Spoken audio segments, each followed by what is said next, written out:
Olá, integrante, seja bem-vindo a mais um vídeo aula da Ponto Seguro Gerenciamento de Riscos. Eu sou o Célio Aparecido da Soledade e vou ser o seu instrutor nesse vídeo aula. E o assunto de hoje, pré-APR, descrição do processo.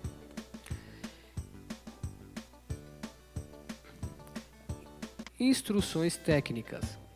Será aplicado a todos os serviços com programação prévia, como manutenção de rede, manutenção de linha de transmissão, poda de árvore com desligamento, obras de rede de distribuição e obras de linhas de distribuição de alta tensão 69 kV ou superiores e subestações de distribuições e também para serviços programados de linha viva.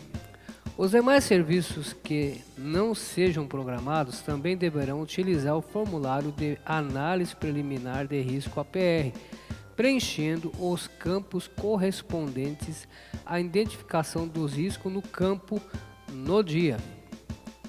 Descrição do procedimento.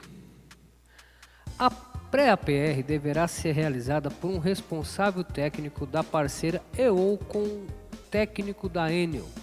Ele deverá ir previamente ao local da execução do serviço, realizando a análise do ambiente onde será realizada a atividade, indicando assim os possíveis riscos inerentes ao serviço programado no documento pré-APR, anexo 1, preenchendo os campos correspondentes pré-APR do formulário.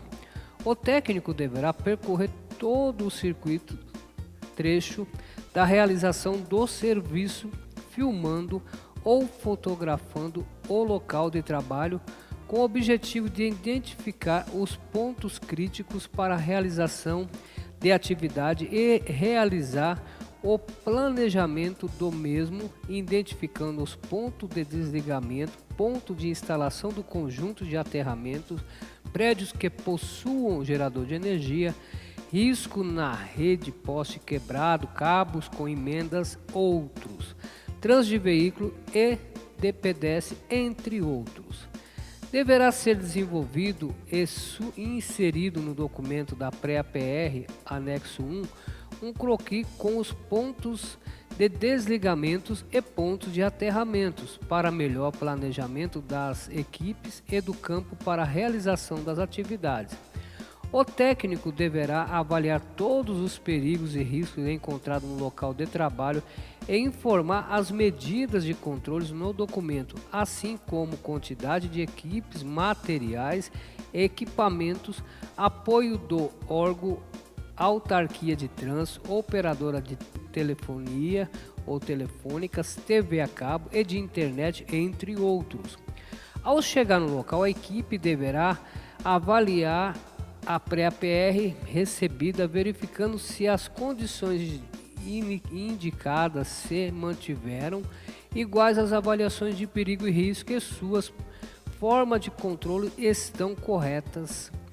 No caso de alterações no ambiente de trabalho ou falta de um controle para o risco identificados, alterações no ambiente de trabalho, a equipe deverá reavaliar a situação antes do início da atividade e preencher o documento pré-APR no campo, no dia, correspondente ao risco identificados, preenchendo as medidas de controle no campo observado. Esta tarefa deverá ser realizada na frente da câmera da viatura. As alterações no planejamento prévio da pré-APR ou da atividade inclusas no primeiro planejamento deverão estar informadas no campo de observações, página 2 da pré-APR, anexo 1. Estas alterações devem ser autorizadas pelo supervisor responsável pela atividade e deverá ser assinada pelo mesmo autorizando a realização. Para as atividades que possuem 2 ou mais equipes, deverá ser definido e preenchido do local de trabalho o nome dos responsáveis ou responsável pela atividade que irá ou irão realizar o procedimento de cartão da vida. Para serviços em conjunto de equipe de linha morta, linha viva, os documentos deverão possuir as mesmas informações de planejamento de local, serviço, responsável e demais itens em comum, ficando fora dessa avaliação os itens dos riscos que deverão ser analisados de acordo com as atividades das equipes linha viva ou linha morta. Observação: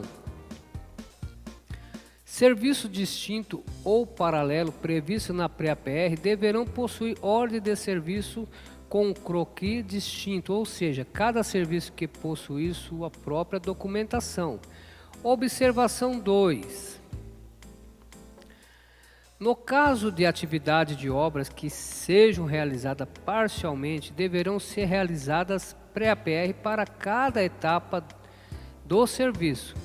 Para serviços não programados, equipes deverão realizar uma PR no local de trabalho com os riscos identificados no planejamento inicial da atividade a ser realizada, preenchendo o campo no dia responsável pela execução do serviço. Os responsáveis pela execução da APR serão sempre os encarregados ou eletricista mais experiente da equipe. O responsável pelo serviço reunirá todos os envolvidos nas atividades em frente ao veículo para que seja filmado a realização da APR. Essa análise preliminar de risco APR deverá ser feita com um quadro de risco ou flipchart, onde será informado detalhadamente todos os riscos que possam existir na execução dos serviços. O quadro ou flipchart deverá ser utilizado por todos que realizam manutenção em linhas de rede de distribuição, manutenção de linha de subtransmissão e subestações, poda de árvore com desligamento, obra de linhas e rede de distribuição e obra de linha de subtransmissão e subestações, manutenção de subestações e também para serviço programado tanto para as equipes de linha morta desenergizada como para as equipes de linha viva energizada. O quadro ou flipchart deve conter o nome dos envolvidos, breve descrição do serviço, croquis, risco identificado e forma de controle. Recomendações: condição ambiental. Na condição de trabalho deverá ser observado o seguinte: no início da atividade. 1. O caminhão possui kit ambiental? 2. Os materiais estão dentro da validade e em condições de uso? 3. Existem produtos químicos no caminhão, gasolina, óleo, diesel, álcool, etc. 4. Se sim, estão acondicionados em recipiente de contenção? 5. As fichas de informação de segurança de produto químico FISCIP estão disponíveis no caminhão? 6. As licenças de motosserra estão disponíveis no caminhão? Aplicável para as equipes que possuem motosserra. No final da atividade. 1. O kit de emergência ambiental foi utilizado? Se sim, é preciso avisar o responsável técnico ambiental da sua empresa. 2. Os resíduos gerados nas atividades foram recolhidos e estão armazenados dentro do caminhão? 3. Para a atividade de poda de árvores, os resíduos foram recolhidos pelo caminhão de recolhe? Observâncias. A pré-APR terá validade máxima de 45 dias. O prazo mínimo para sua confecção é de 10 dias ou a data limite correspondente ao prazo estabelecido para a aprovação do desligamento. Caso passe de 45 dias, a mesma deverá ser refeita com nova visita ao local de trabalho. Os descumprimentos dessa instrução técnica serão apontados no Índice de Prevenção de Acidentes Laborais IPAL no item 2.2, que representa 50 pontos cada. Data de vigência data da última versão do documento. Após o vencimento do prazo acima, os descumprimentos de qualquer dos itens dessa instrução técnica serão considerados como descumprimento de segurança e estão sujeitos às penalidades cabíveis. Anexo: análise preliminar de risco.